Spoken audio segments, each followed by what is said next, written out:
Hey, sometimes it just seems easier to talk this out than to type it to everybody. But I just want to touch base on the case study and with David and accommodations and modifications. So if you reference this chart here, I printed it off. It's really cool, actually. The 9 types of curriculum adaptations.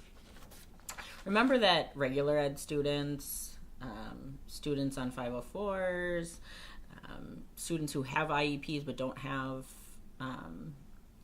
these adaptations put into their IEPs can still get adaptations. The only thing that you can't have is the modifications. So if it's things like working with a partner and the whole class is doing it and you partner them up with somebody motivated, right? Somebody who's a good teacher, who's a good peer, that's an adaptation. And that could be, part of participation, being involved in the task, or level of support, increasing the amount of personal assistance to keep the student on task.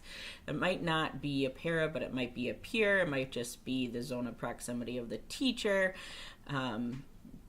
giving some extended time. But remember that modifications actually change what the student has to do. So adaptations in general are the big topic to change things. Then you have the accommodations, and accommodations are not changing the assignment, what the student's learning in the end and what they're expected to do. It's just kind of changing the process. Like you might check in with them, and you might do that for regular ed students. Check in with them.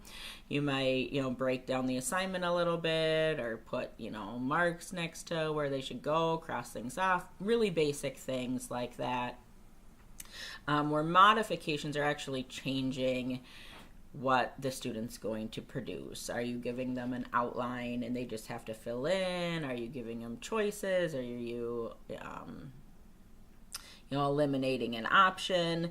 So just make sure as you're referencing those 3 words, adaptations, accommodations, and modifications, that you're using them correctly within the case studies and with David.